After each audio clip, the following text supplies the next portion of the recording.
जय हिंद दोस्तों। आज हम लोग इस वीडियो में एक टॉपिक है चाल, दूरी और समय, इसके विषय में हम लोग जानेंगे और इस टॉपिक के एक एक पॉइंट को हम लोग कवर करते हुए आगे बढ़ने वाले हैं। तो वीडियो को अंत तक देखिएगा और समझने का प्रयास करिएगा कि यहाँ से क्वेश्चन एग्जाम में पूछे कैसे जाते हैं। फ्रेंड्स, इसके बाद हम लोग और भी वीडियो लेकर आएंगे, लेकिन तो एक एक टॉपिक को कवर करते हुए हम लोग आगे बढ़ने वाले हैं। ठीक है।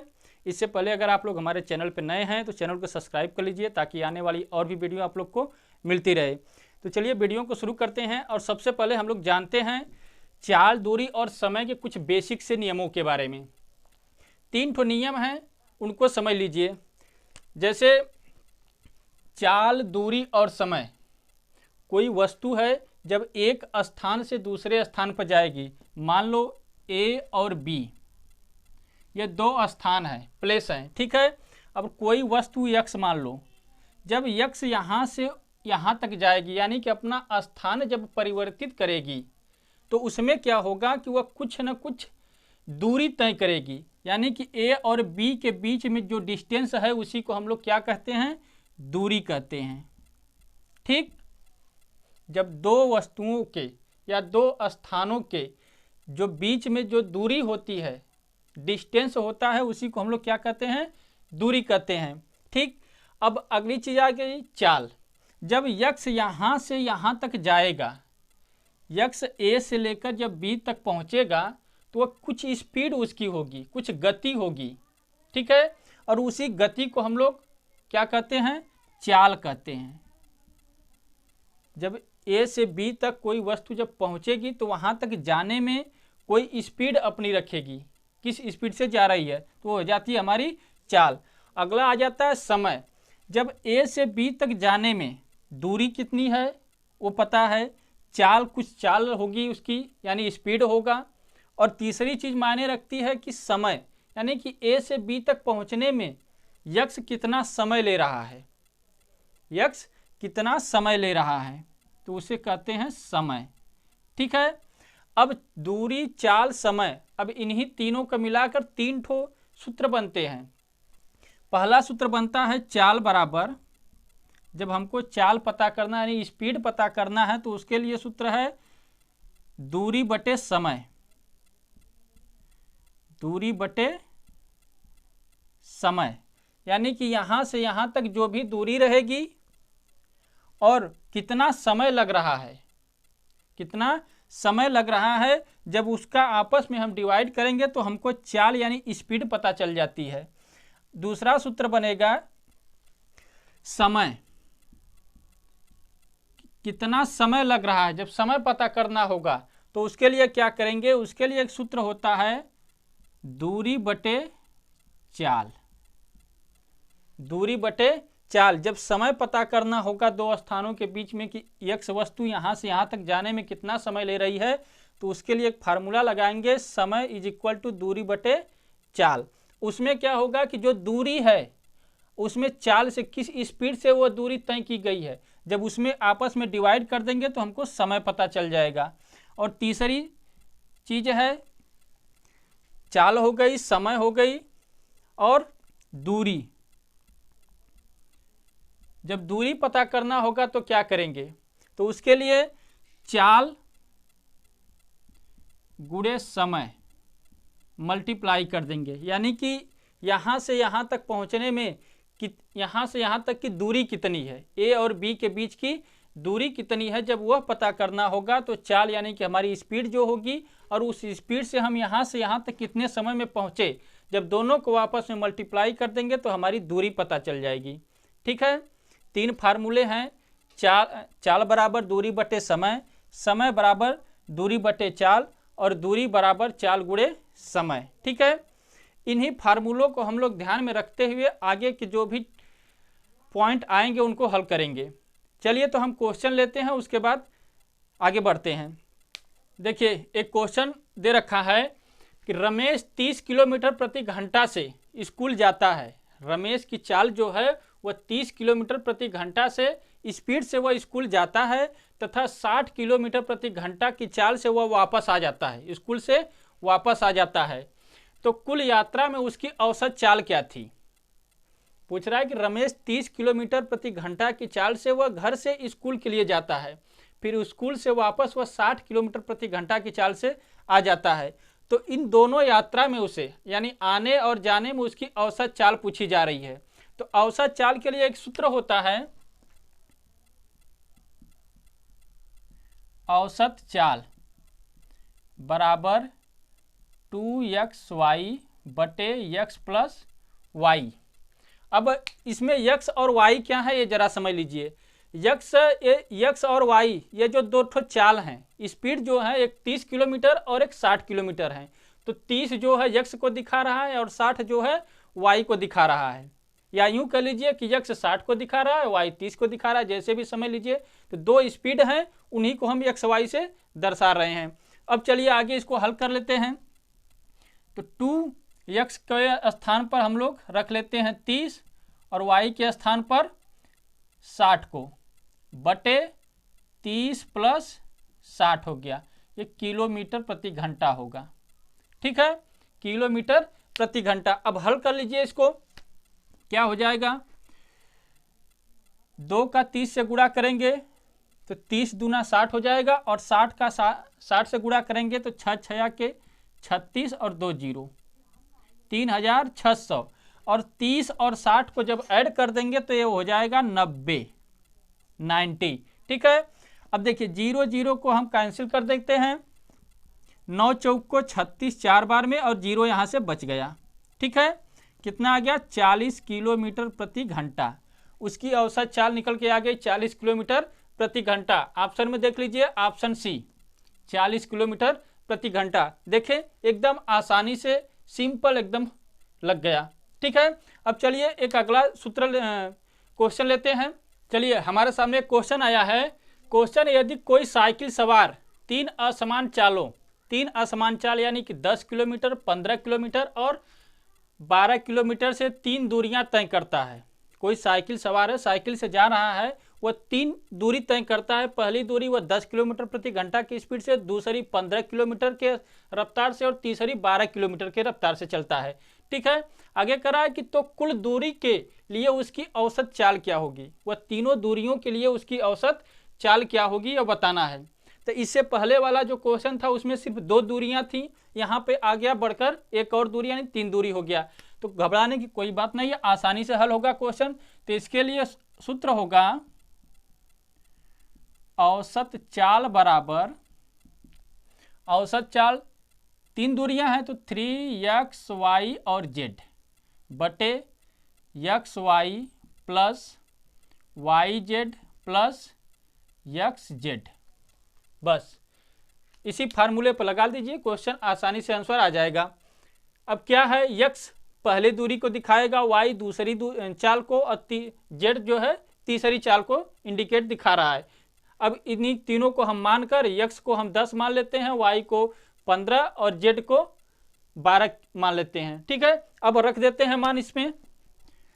3 गुणे x को क्या माने हैं 10, y को क्या माने हैं तो 15, और z को क्या माने हैं 12, पूरे के बटे x यानी कि 10 गुणे y यानी 15 प्लस हो गया, फिर क्या है yz यानी कि 15 गुणे 12 प्लस आगे क्या है 10 गुणे 12। ठीक है, सिर्फ x y z का मान रखना है। x को हमने 10 मान लिया, y को 15 मान लिया, z को 12 मान लिए। उसी तरह से जैसे सूत्र में कहा गया है मान रखते चलिए। अब आगे चलिए मल्टीप्लाई करिए, तो 3 का 10 से गुणा करेंगे तो 30 हो जाएगा, और 30 का 15 से करेंगे तो 15 3 45 450 हो जाएगा, और 450 में 12 से गुणा कर दीजिए तो 12 0 0 12 25 60 6 12 चौक 48 6 54 5400। ठीक है, बटे 10 का 15 से करेंगे तो 150 प्लस 12 का 15 से करेंगे तो 180, 10 का 12 से करेंगे तो 120 हो जाएगा। ठीक है, अब आगे जोड़ लीजिए 5400 बटे 0 0 0 2 8 10 5 15, एक हासिल बचा, 1 2 3 और एक हासिल 4 हो गया। ठीक है, अब देखिए 0 से 0 कैंसिल हो गया, 45 में 45 से 5400 में भाग दे दीजिए, तो ये हो जाएगा 45 से कम 45, भाग दे लीजिए 5040 में 45 से, तो एक बार में 45 से कम 45, यहाँ 9 बच गया, कट गया, 0 आ गया, 45 दूना 90। ठीक है, कितना आ गया 12 किलोमीटर प्रति घंटा, 12 किलोमीटर प्रति घंटा। ऑप्शन में देख लीजिए, ऑप्शन ए 12 किलोमीटर प्रति घंटा। देखिए कितना आसानी से लग रहा है, एकदम घबराने की जरूरत नहीं है। जो सूत्र एक बार फार्मूला को दिमाग में रख लीजिए, क्वेश्चन आसानी से लगते चले जाएंगे। ठीक है, और ध्यान रखिएगा कि हर क्वेश्चन एक अलग तरीके से लगाया जाएगा, हर क्वेश्चन थोड़ा ना थोड़ा कम कठिनाइयाँ बढ़ती रहेंगी। चलिए आगे अगला क्वेश्चन लेते हैं, उसमें देखते हैं क्या है। देखिए क्वेश्चन नंबर 3 दे रखा है, रवि अपने घर से स्कूल के लिए 30 किलोमीटर प्रति घंटा की चाल से जाता है। अपने घर से स्कूल वह किस स्पीड से जा रहा है, तो 30 किलोमीटर प्रति घंटा की रफ्तार से जा रहा है, और 20 किलोमीटर प्रति घंटा की चाल से वह वापस लौट आता है। 30 किलोमीटर प्रति घंटा की चाल से जा रहा है और 20 किलोमीटर प्रति घंटा की चाल से वापस आ जा रहा है। यदि उसे जाने और वापस आने में कुल 5 घंटा का समय लगा हो, स्कूल जाने में और स्कूल वापस आने में कुल कितना टाइम लगा, 5 घंटे का समय लगा, तो उसके द्वारा तय की गई कुल दूरी क्या थी, तो वह कितनी दूरी चला, पूछा एक गया है। घर से स्कूल के लिए गया, फिर स्कूल से वापस आया, ये दोनों दूरियां यानी जाने और आने में वह कितनी दूरी कवर करता है, कितनी दूर चलता है, बताना वह है। तो इसके लिए एक फार्मूला लगेगा, कुल दूरी बराबर 2xy बटे x plus y multiply t से टाइम। ठीक है, ये तो पता ही है किलोमीटर, टी से टाइम। ठीक है, अब इसी फार्मूले पर क्वेश्चन को आसानी से चुटकियों में हल कर लेंगे। देखिए अब x को हम 30 मान लेते हैं और y को 20 मान लेते हैं, और t से टाइम 5 घंटा दे रखा है, बस क्वेश्चन सॉल्व हो गया। 2 गुणे x को क्या मान लिए हैं, 30 मान लिए हैं, गुणे y को क्या मान लिए हैं, तो 20 बटे 30 प्लस 20। ठीक है, टाइम क्या है, तो टाइम 5 घंटा। अब इसी फार्मूले पर क्वेश्चन को हल कर लीजिए। देखिए 2 का 30 से गुणा करेंगे तो 60 हो जाएगा, 60 का 2 से गुणा करेंगे तो 60 20 से करेंगे तो 1200, 60 दूना 120 और एक 0 1200, और 30 का 20 से करेंगे तो जोड़ेंगे तो 50 हो जाएगा, गुणे 5। ठीक है, अभी देखिए 12 का 5 से अब गुणा करना बाकी है, तो 5 का 0 0 5 दूना 10 5 एक कम 5 एक 6 बटे 50। ठीक है, 0 से 0 कैंसिल हो जाएगा, और 5 से एक बार में और यह 12 बार में कैंसिल, तो ऊपर आ गया 120, ऊपर क्या बच गया 120 किलोमीटर। वो कितनी दूरी तय किया था, तो 120 किलोमीटर। इसी 120 किलोमीटर दूरी को तय करने में वह 30 किलोमीटर प्रति घंटा की चाल से वह गया और 20 किलोमीटर प्रति घंटा की चाल से वापस आया, तो उसको 5 घंटा लगा था किस दूरी को तय करने में, 120। ऑप्शन में देखिए तो ऑप्शन सी सही है, 120 किलोमीटर प्रति घंटा की चाल से, सॉरी 120 किलोमीटर दूर है, दूरी तय की थी उसने। अब चलिए अगला क्वेश्चन लेते हैं। चलिए देखिए क्वेश्चन एक दे रखा है, जब राम 10 किलोमीटर प्रति घंटा की चाल से स्कूल जाता है, राम जब 10 किलोमीटर प्रति घंटा की चाल से स्कूल जाता है तो वह 10 मिनट पहले पहुंच जाता है। राम घर से स्कूल के लिए निकल रहा है और उसकी स्पीड क्या है, 10 किलोमीटर प्रति घंटा। ठीक है, तो वह कितने समय पहले पहुंच जा रहा है, तो 10 मिनट पहले वह स्कूल पहुंच जा रहा है। फिर आगे कहा जा रहा है कि यदि वह 15 किलोमीटर प्रति घंटा की चाल से जाता है तो वह 22 मिनट पहले 22 मिनट पहले पहुंच जाता है। ठीक है, तो उसके घर से स्कूल की दूरी क्या है? तो घर से स्कूल की दूरी अब बताना है। 10 किलोमीटर की स्पीड से जा रहा है तो 10 मिनट पहले ही पहुंच जा रहा है। अगर 15 किलोमीटर की स्पीड से जा रहा है तो वह 22 मिनट पहले पहुंच जा रहा है। तो अब बताना है कि घर से स्कूल की उसकी दूरी क्या है। ठीक है, तो इसके लिए एक फार्मूला लगेगा, दूरी बराबर चालों का गुणनफल, चालों का गुणनफल बटे चालों का अंतर गुणे समय का अंतर बटे 60। ठीक है, चालों का गुणनफल बटे चालों का अंतर गुणे समय का अंतर बटे 60। इसी फार्मूले पर ऐसा क्वेश्चन आसानी से एकदम चुटकियों में लग जाएगा। अब चालों का गुणनफल यानी कि 10 और क्या है 15, यही चाल है ना, 10 किलोमीटर प्रति घंटा और 15 किलोमीटर प्रति घंटा। तो इन चालों का आपस में गुणा कर दीजिए, तो 10 गुणे 15 हो गया। फिर नीचे कह रहा है कि चालों का अंतर, यानी कि जो बड़ी चाल है उसमें छोटी चाल से माइनस कर दें। 15 ज़्यादा है तो 15 माइनस 10 कर दीजिए। आगे फिर गुणा समय का अंतर, तो समय यानी कि 10 मिनट पहले और फिर 22 मिनट पहले, यही दो समय हैं। तो 22 माइनस 10 बटे 60। ठीक है, हल कर लीजिए इसको। तो 10 का 15 से गुणा करेंगे तो कितना हो जाएगा 150। 15 में से 10 माइनस करेंगे तो 5 आ जाएगा, गुणे 22 में से 10 माइनस करेंगे तो 12 और यहाँ पे 60।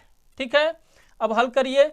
देखिए एक जीरो से एक जीरो तो एक कैंसिल हो गया, यहाँ पे बचा 6 तो यह 3 बार में यह कैंसिल, 2 बार में 3 के भाग से, और ये 5 बार में, 3 बचे 15। ठीक है, अब मल्टीप्लाई कर लीजिए तो ऊपर बच गया 5 बटे 5 यहाँ पे, और यहाँ बच गया 12 बटे 2। ठीक है, अब मल्टीप्लाई में तो जानते हैं ऊपर का ऊपर और नीचे का नीचे मल्टीप्लाई कर लेते हैं। तो 12 का 5 से मल्टीप्लाई करेंगे तो 12 पचे 60 हो जाएगा। अब 5 का 2 से गुणा करेंगे तो 5 दूना 10। ठीक है, अब 60 बटे 10 है, इनको काट लीजिए, 6 आंसर आ जाएगा। तो घर से स्कूल की दूरी उसकी क्या है 6 किलोमीटर। यही 6 किलोमीटर दूरी को अगर वह 10 किलोमीटर प्रति घंटा की चाल से जा रहा है तो 10 मिनट पहले पहुंच जा रहा है, और 15 किलोमीटर प्रति घंटा की चाल से जा रहा है तो 22 मिनट पहले ही पहुंच जा रहा है स्कूल। ठीक है, तो यहीं घर से स्कूल की दूरी उसकी आ गई 6 किलोमीटर। ठीक है, सो फ्रेंड्स इस वीडियो में बस इतना ही। फिर मिलते हैं चाल दूरी समय के नेक्स्ट वीडियो में और अलग से टॉपिक के साथ। तब तक के लिए धन्यवाद। जय हिंद।